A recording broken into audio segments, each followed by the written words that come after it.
आप इन्हें पहचान पाते हैं क्या? आप पहचान रहे हैं ये कौन है? ये रत्नेश जी के बचपन की फोटो है। एक साधारण से लड़के के जीवन की कहानी, जिन्होंने असाधारण काम किए और ना सिर्फ अपना बल्कि अपने परिवार का और आसपास के न जाने कितने ही लोगों का जीवन बदल दिया। ये स्टोरी आप देखेंगे, एकदम आम सा लड़का ना, जिसे कोई भी ऐसी समझ ले कि हाँ, एक बच्चा, आम सा लड़का, भीड़ में मौजूद एक लड़का। आज के जितने भी युवा हैं, वो सब आज रत्नेश जी के इस फोटो के साथ कनेक्ट कर पाएंगे। भीड़ का हिस्सा रहने वाले एक व्यक्ति ने जहां अपने आप को सबसे आगे लाने की वो सारी प्रक्रियाएं पार करी, वो सारे प्रोसेस पार किए, तो क्या रातों रात ही हो गया होगा? क्या एक रात की जर्नी रही होगी? या बस ऐसे ही किसी ने थाली में परोस के या सजा के, तश्तरी में बोलते हैं, सजा कर, क्या किसी ने बस एक ट्रॉफी की तरह ला कर दे दिया और जीवन यूं ही बदल गया? ऐसा मैं कहूँ तो बिल्कुल नहीं हुआ। इस आम से खास से लड़के की ये इस जगह तक पहुंचने की जो जर्नी थी, जो उन्होंने ये स्टार रूबी का नहीं सॉरी, ये रूबी की ट्रॉफी थी सर की। जी हाँ, जो उन्होंने हमारे ग्रेट ग्रेट अपलाइन, हमारे आदरणीय पंडित जी के साथ ली थी, ये उनके जीवन का सबसे बड़ा एक अचीवमेंट वो हमेशा माना करते थे। और ये फोटो सर की दिल के इतने पास थी, इतनी खास ये तस्वीर थी उनके लिए, कि वो हमेशा इस तस्वीर को अपने पास सामने रखा करते थे और बोलते थे, इससे ज्यादा खास मुझे और किसी समय नहीं लगा था। उनका मानना था कि अगर मैं जिन्हें इतना फॉलो करता हूँ, जिन्हें इतना माना करता हूँ, जिनकी बातों से इतना कुछ सीखा है मैंने, अगर मैं उनके साथ ये ट्रॉफी लेने के लिए वहां पहुंच चुका हूँ, तो ये उनके जीवन का एक बहुत ही बड़ा पल था। आपको लगता है कि बस यूं ही किसी किस्मत के कारण, या लोग बोलते हैं ना, किस्मत अच्छी थी, बुलंद थी, सो ये मिल गया? क्या ये ऐसे ही मिल गया होगा? शायद इस समय की जर्नी में हम साथ नहीं थे, लेकिन इसके बाद जब हम जर्नी साथ में स्पेंड किए, सर के स्टार रूबी बनने के बाद, 2009 के बाद, जब हमारी साथ में जर्नी स्टार्ट हुई, तब से अगर मैं देखूं, तब से अब तक भी एक भी ऐसा मोमेंट मैंने सर की लाइफ में नहीं देखा था जहां सर आराम से बैठे हों, उन्होंने एक पल भी जाया किया हो। कई लोग मुझे ऐसा बोला करते हैं, अगर मैं सही बताऊं तो मेरी बिटिया मुझे 2-3 दिन पहले बोल रही थी, मम्मी पापा ऐसा नहीं करते थे, पापा सिर्फ बातों बातों में, हंसी मजाक में भी लोगों को सब कुछ सिखा दिया करते थे। अ, उसको इतना प्राउड फील होता है जब वो ये कहती है, मेरे पापा 7 साल में सफायर पहुंच चुके थे मम्मी, आपको शायद ध्यान नहीं होगा। तो ये सारी जो मैटर होते हैं, ये सारी जो बातें होती है, ये अपने आप में हमें प्राउड देने का कारण बनती है। और अगर मैं कहूँ तो ये जर्नी यहाँ रुकी नहीं थी, यहाँ ये जर्नी चालू हुई थी। ये जर्नी चालू होने के बाद, अगर हम ये कहें कि आरसीएम ने जीवन में क्या क्या दिया, तो हमारे पास हम कह सकते हैं, जो एक सपना रहता है मिस्टर बच्चन से मिलने का, ये सपना था सर का, जिसे आरसीएम परिवार के कारण हम पूरा कर पाए, जिसके कारण हम ये देख पाए कि क्या होती है एक पर्सनालिटी जो इतनी ऊंचे लेवल पर पहुंचकर भी इतनी शांत, इतनी सुकून से रहने वाले होते हैं। और एक बार नहीं, बल्कि दो दो बार ये मौका हमें मिला था। सिर्फ सेलिब्रिटी की बात करूं मैं, तो सिर्फ सेलिब्रिटी से मिलने का मौका नहीं था। इस बिजनेस ने, इस अभियान ने, लोगों के साथ ने ना सिर्फ हमें प्रेम दिया, ना सिर्फ हमें अपनापन दिया, बल्कि जीवन के बहुत से पहलू सिखाए। इस एक अभियान की वजह से हम वो हर एक चीज प्लान कर सकते थे जो, या अभी भी कर सकते हैं। अगर मैं अपने आप को करेक्ट करूं तो ये ज्यादा बेटर होगा। ये थे वाली चीजें शायद लाइफ में रत्नेश जी की इस मेहनत की वजह से कभी रही ही नहीं अब, कि कर सकते थे या हो सकती थी। आज के समय में ये बातें ऐसी हैं। ये पेट्रा नाम की जगह है जो जॉर्डन में है और सेवन वंडर में शामिल है। और सर को पिछली बार एक चस्का चढ़ा था कि 2-3 साल पहले, अब मैं हर एक वो सेवन वंडर को जाकर देखूंगा कि उसमें क्या खास है और क्या अनोखा है, ताकि मुझे भी पता चले ये अनोखा अलग अलग होता क्या है। तो इसके कारण सर पर्सनली एक हम ये कह सकते हैं कि वो वर्ल्ड टूर प्लान करके बैठे हुए थे कि अब हर थोड़े से टाइम में मुझे वर्ल्ड के किस किस हिस्से में जाना है। ऐसा भी नहीं था कि पेट्रा पहुंचे और सिर्फ वो एक जगह जॉर्डन में घूमकर आ चुके हों। ये बिजनेस की खूबसूरती समझें। ये आप सब समझें कि कितना खूबसूरत है ये बिजनेस, कि हम कितने अच्छे तरीके से और कितनी बड़े रूप में अपने हर एक जीवन के पहलुओं को प्लान कर सकते हैं। आज के समय में लोग सोचते हैं कि हम इंडिया में भी कैसे ही घूम पाएंगे, कैसे ही 2 दिन की छुट्टियों को अफोर्ड कर पाएंगे, जहां सब कुछ इतना महंगा है, जहां पे सरवाइव कर पाना, जहां रह पाना या बाहर निकल कर कहीं जाना इतना मुश्किल है, 2 या 3 दिन के लिए भी। तो ये कैसे ही संभव होगा कि हम वर्ल्ड टूर प्लान कर लें। अब अगर मैं बात करूं, शादी के पहले मेरे लिए भी छुट्टियों का मतलब नानी का घर ही हुआ करता था, जैसे कि एक आम मिडिल क्लास फैमिली में हुआ करता है कि छुट्टी का मतलब नानी का घर। उसका 2 कारण होता है, आपका रहना खाना फ्री, और छुट्टियों की छुट्टियां, और मम्मियाँ भी खुश। तो ये जो चीजें थी ये हमेशा वही रही थी। और कहीं ना कहीं रत्नेश जी ने भी अपने जीवन में यही सारी चीजों को फेस किया था, देखा था।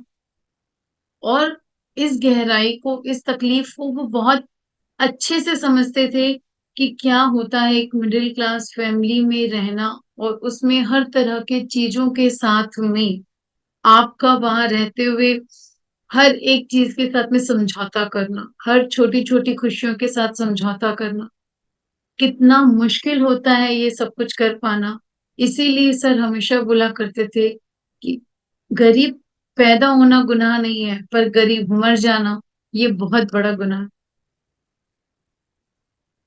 और हमेशा उनके दिमाग में ये चीज रहती थी कि मुझे कुछ इतना बड़ा करना है कि लोगों को याद रहे। एक सबसे अनोखा नाम होना चाहिए रत्नेश जैन, सबसे अलग एक छाप होनी चाहिए रत्नेश जैन।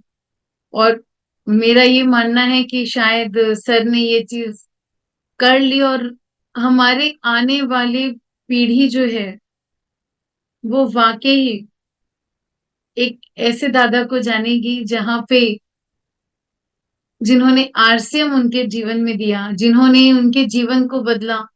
और अगर सर ने ये आरसीएम नहीं किया होता, अगर सर ने इस अभियान में अपने आप को नहीं शामिल किया होता, हम ये सोचते हैं कि कैसा ही रहा होता ना हमारा जीवन। उसके पहले सर ने एक प्लान किया था दुबई, जो हमारा फैमिली ट्रिप था। ये ट्विन टावर्स हैं जो दुनिया की जो सबसे बड़ी दो एक सी इमारतों में शामिल है। ये जुमेरात बीच, फरारी वर्ल्ड। आप सोच सकते हैं कि अकेले सिंगल इस तरह की ये जो ट्रिप, जब कोई अपने आप से बिना किसी के दिए अगर कोई ले रहा होता है तो उसका खर्चा क्या आ रहा होता है। अगर हम ये सिक्योरिटी, ये फाइनेंशियल पोजीशन अगर हमने कहीं हमें मिली थी, किसी तरह से हमारे पास इतना अच्छा अनुभव रहा है, तो उसका एकमात्र और एकमात्र कारण है हमारा ये अभियान। जो लोग भी ये सोचते हैं ना कि कोई सफल हो जाएगा उसके बाद हम इस अभियान से जुड़ेंगे, पहले सफल हो जाओ फिर हमें बताना कि कैसे करना है, क्या करना है। तो आज मैं उन सब लोगों को बोलना चाहती हूँ कि आपके पास उदाहरण है, जितना जल्दी हो सके उतनी जल्दी इसे झपट लें। रत्नेश जी की भाषा में कहूँ तो जैसे बिल्ली झपट लेती है ना जल्दी से, उसी तरह से झपट के पकड़ लीजिए। छूटने मत दीजिए इस अपॉर्चुनिटी को, क्योंकि आज आपने छोड़ा तो ना जाने कितने साल आप पीछे चले जाएंगे। मैं कभी कभी सोच नहीं पाती हूँ, एक 21 साल का लड़का जिसकी पढ़ाई चालू है, जिसने अभी जीवन में कुछ जानना बस सीखना चालू किया है, कुछ जानना चालू किया है, कैसे इतने बड़े विजन में वो शामिल हो गए, कैसे इतनी ज्यादा संभावनाओं को वो जान सके और दूसरों को बता सके। क्या ये इतना आसान रहा होगा उस समय पे, जिस समय पे प्रोडक्ट के नाम पर सिर्फ एक किट आया करता था।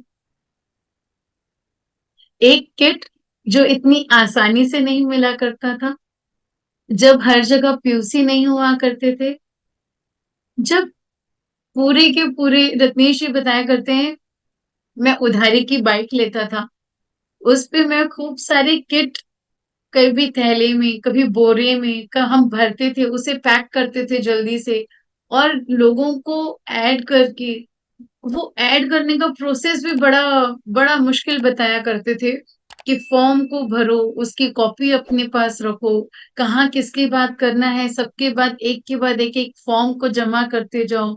जब पूरा अच्छा खासा एक आपके पास बंडल तैयार हो जाए, उसके बाद आप उसे पोस्ट करके आ जाओ। और अगर पोस्ट करके आने के बाद कहीं वो मिसप्लेस हो गया, तो आपका वो रिकॉर्ड ही आपके काम आएगा। आज हम इतने बहाने बना दिया करते हैं कि बिजनेस कैसे होगा, इतने सारे इतने सारे कंपटीशन आ गए हैं, अब तो सारे लोग जुड़ चुके हैं। बहानों की हमारे पास कभी कोई कमी नहीं हुआ करती। लोगों को लगता है उन्होंने बहाने बना दिए तो उनके जीवन में उन्होंने बहुत बड़ा कुछ हासिल कर लिया। लेकिन मुझे लगता है अगर आप बहाने नहीं बनाए होते, तो आज इस कार के साथ रत्नेश जी की नहीं, किसी और की फोटो होती, जिन्होंने बहाने नहीं बनाए होते।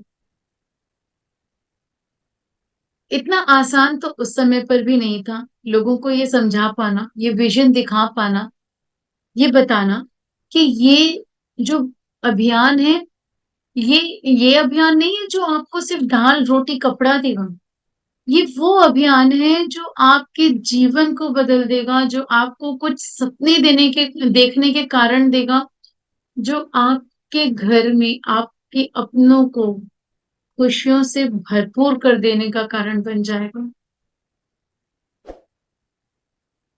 कोई भी अगर होता है, अगर आप उनकी सबसे बड़ी तकलीफ पूछेंगे ना, तो लोग बोलते हैं अरे पैसे से ज्यादा दिक्कत और क्या ही है। मुझे लगता है पैसे की दिक्कत, दिक्कत तो एक्चुअली पैसे का ना होना होता है। और हम बोल दिया करते हैं कि पैसे की दिक्कत सबसे बड़ी दिक्कत है। हम भूल जाते हैं प्रकृति हमें सुन रही है कि हमें बोलना क्या है।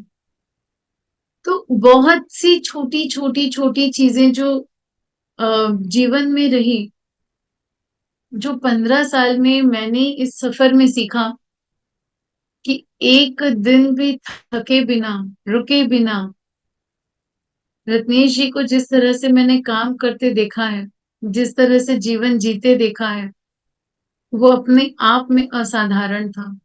कई बार हम गुस्सा होते थे, कई बार हम ये कह दिया करते थे कुछ अपने लिए भी करना चाहिए।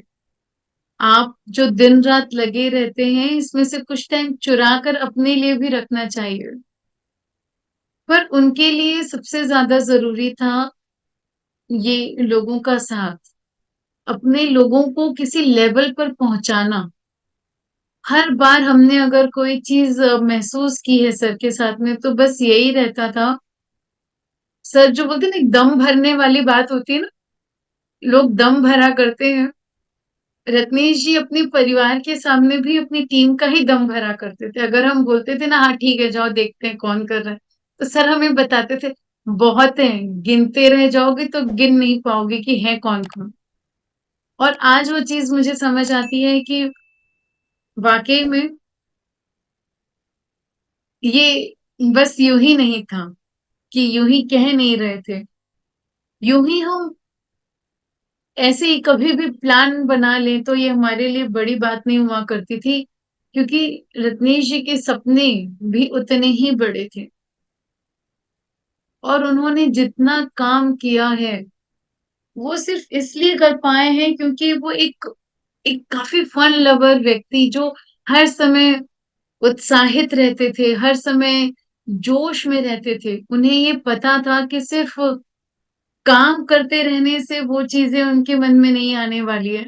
वो अच्छे से ये बात जानते थे।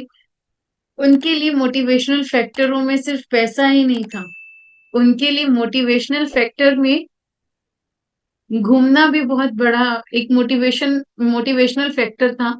सर हमेशा बताते हैं कि जब मुझे भिलवाड़ा सबसे पहली बार आने का चांस मिला, तो मैं इसलिए चला गया था कि मुझे आगरा में ताजमहल देखने के लिए मिले।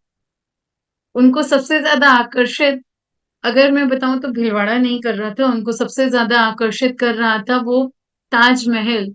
उनका जो बचपन से सपना था कि हर जगह घूमूं, हर जगह देखूं, जितनी ज्यादा हो सके एक्सप्लोर करूं। और हमेशा वो ऐसा किया भी करते थे कि जब सर की मीटिंग हुई है और उसके बाद सर पहुंच जाते थे कहीं पर भी उस आसपास की जगह को देखने घूमने के लिए। हमारे लोग बोलते हैं ना, दिवाली पर भी दिवाली मना पाना बड़ा मुश्किल होता है, पर हमारे साथ में जब से मैं कहूँ कि शादी के बाद से ऐसा मेरे साथ कभी नहीं हुआ कि मुझे दिवाली मनाने के लिए दिवाली का इंतजार करना हो। मुझे होली मनाने के लिए, दिवाली यानी क्या होता है हमारे लिए, दिवाली का सिंबल होता है बहुत सारे कपड़े, कुछ गहने, मिठाइयाँ, घूमना फिरना, यही होता है ना, बहुत सी रंगीनियां जीवन में। ये सारी चीजें हम हर महीने कर सकते थे। अगर लोग जानना चाहते हैं ना कि आरसीएम में क्या मिलता है, तो ये होता है आरसीएम। कुछ मत समझिए, अगर मेरी नजर से देखते हैं तो सिर्फ एक चीज समझिए, इतनी सिक्योरिटी आज अगर मैं फील कर पा रही हूँ, सिर्फ फाइनेंशियली नहीं, आप फाइनेंशियली बहुत आसानी से, बहुत ही आसानी से कभी भी किसी भी समय पे ऊपर ग्रो कर सकते हैं, ऐसा मेरा मानना है। लेकिन जब आप बहुत ऊपर टॉप पे पहुंचते हैं ना, और जब आप अकेले होते हैं, तो शायद वो सारी की सारी चीजें यूं ही धरी की धरी रह जाया करती हैं। आप इस अकेलेपन में उस समय पे अपने आप को नहीं संभाल पाएंगे। लेकिन अगर मैं बात करूं, मेरे साथ पूरा का पूरा आरसीएम परिवार खड़ा था, और तब भी नहीं, आज भी मैं जब चाहूं, जिसे चाहूं, मुझे पता है कि मुझे सिर्फ एक फोन कॉल की जरूरत होती है और लोग मेरे साथ होते हैं। आप समझ सकते हैं कि 6 महीने के बाद भी लोग ना 4-6 दिन के बाद गायब हो जाया करते हैं जीवन से। उन्हें जैसे ही पता चलता है कि कुछ ऐसी मिसहैपनिंग हो गई है परिवार में, वो अपॉर्चुनिटियां ढूंढना चालू कर देते हैं। आरसीएम से बाहर जीवन में मैंने ये चीजें देखी हैं, समझी हैं, महसूस की है। इन 6 महीनों में मैंने ये जिया है। ये बात अलग है कि अ, रत्नेश जी की कमी तो ऐसे है कि वैसा इंसान तो भगवान ने एक्चुअली दूसरा बनाया ही नहीं।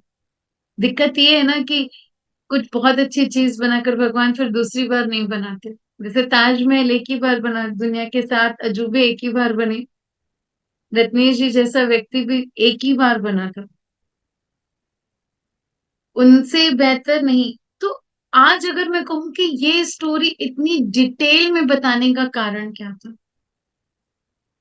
देखिए जितने भी युवा रहते हैं ना, या जितने भी बाकी हमारे साथी जो कहीं पहुंच नहीं पा रहे हैं या जिन्होंने वो समय नहीं दिया है, आप अपने समय को चैनलाइज करिए।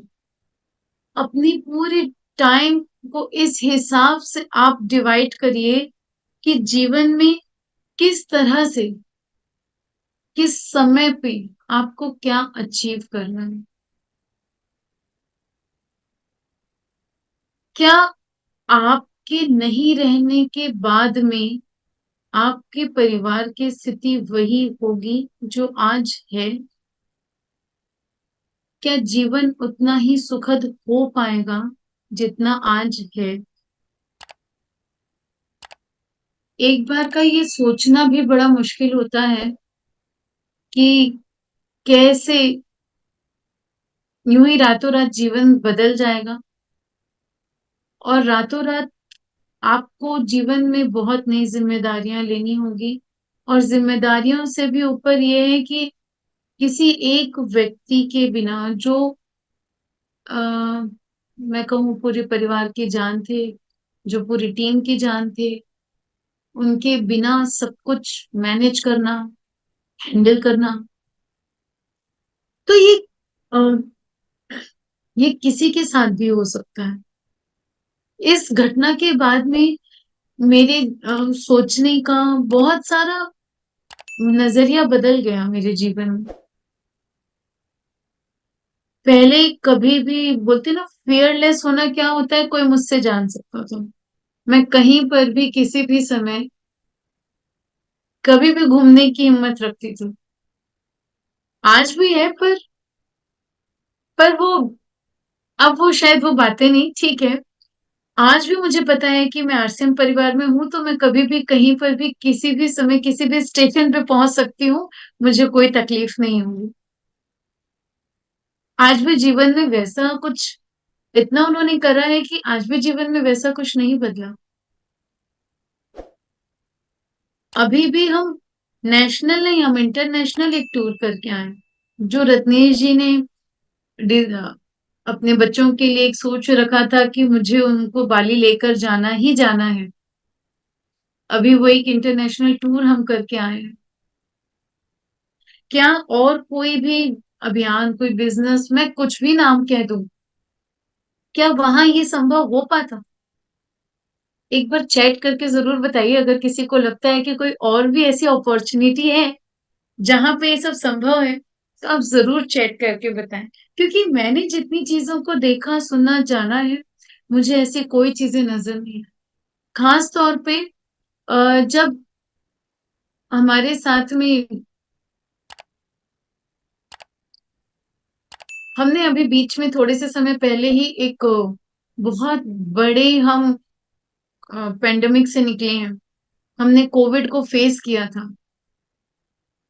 हम सब ने कोविड को फेस किया था, और हम जानते हैं कि जिन जिन लोगों के अपने गए, उनके जीवन में कितने बड़े बदलाव हुए, उनके जीवन की दशा क्या हुई, कितना मुश्किल हो गया है उस जगह पे जीवन को चलाना।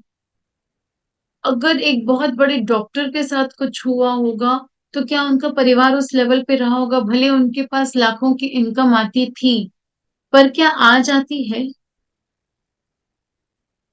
अगर मैं एक टीचर की बात करूं, वो टीचर की क्वालिटी थी कि वो पढ़ा पाते थे। अगर मैं बात करूं एक पुलिस इंस्पेक्टर की, तो ये उनकी क्वालिटी थी, उन्होंने क्वालिफाई करके उस जगह को हासिल किया था। मैं बात करूं एक सीए की, तो ये उनकी क्वालिफिकेशन थी कि वो एक सीए थे, उनके घर में लाखों के चेक आते थे, उनके एक साइन करने पे हजारों रुपए यूं ही बैंक में डिपॉजिट हो जाया करते थे। क्या उनके जाने के बाद में उनके परिवार में वो इनकम आ रही होगी? ये क्या आप और मैं सोच सकते हैं कि क्या दशा होती होगी उस परिवार की?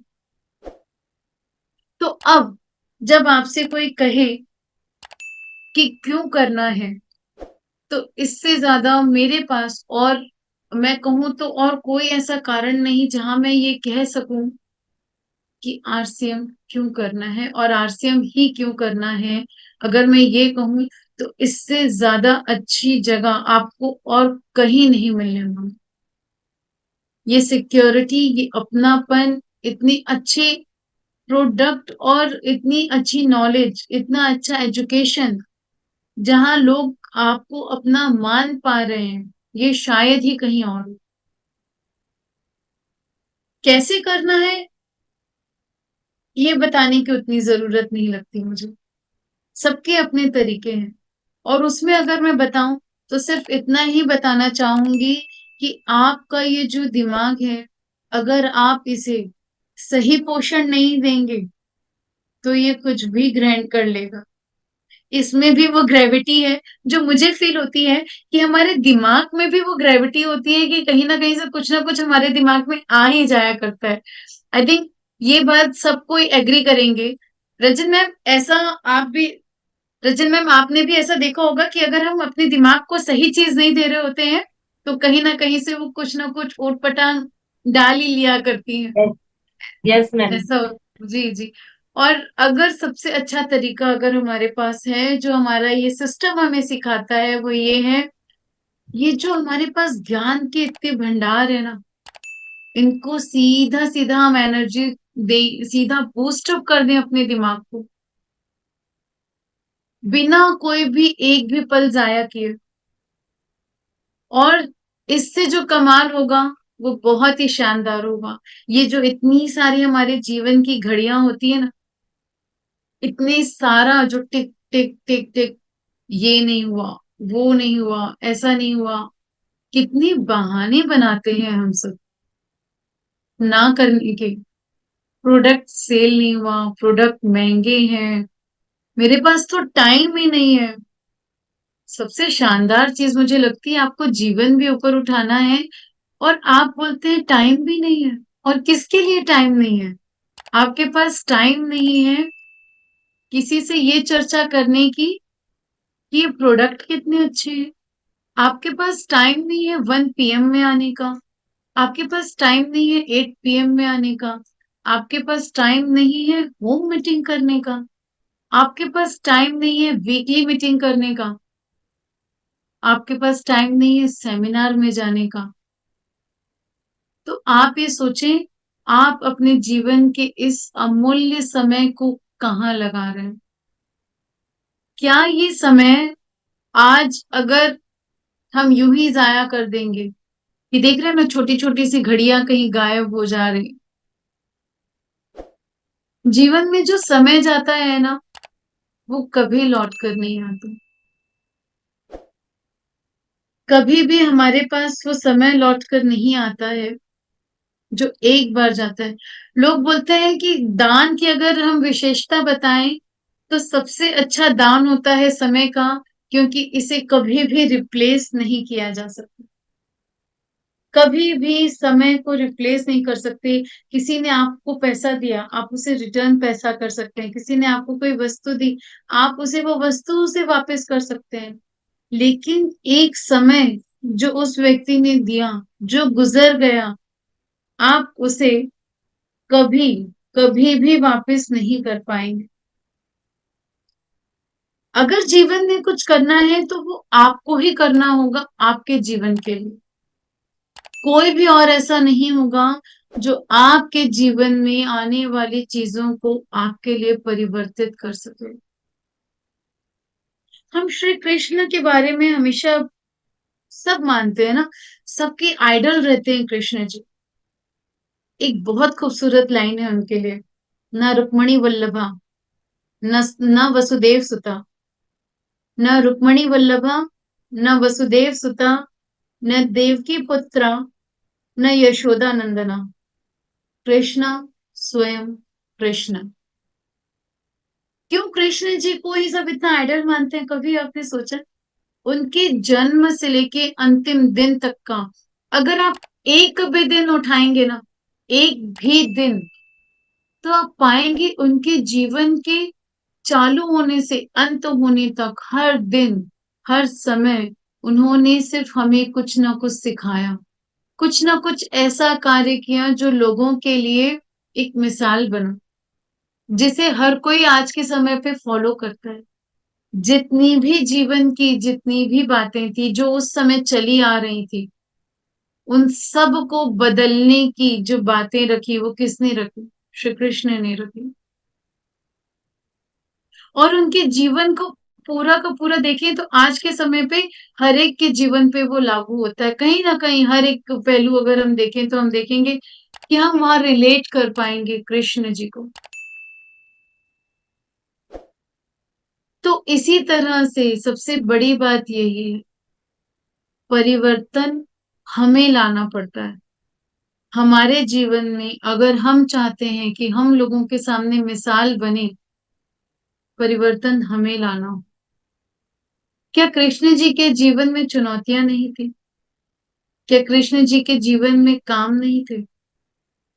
उनसे ज्यादा काम मुझे नहीं लगता और किसी ने अपने जीवन में संभव किए थे, जितने बड़े बड़े काम उन्होंने किए। जन्म लेते ही अगर हम बात करें तो जन्म लेते ही जहां मृत्यु उनके सर पे नाच रही थी, बड़े होते तक उन्होंने बस उसी का सामना किया। हमें वो कहीं ना कहीं सिखाते हैं कि कैसे टिके रहना है, अड़े रहना है, लगे रहना है हमें।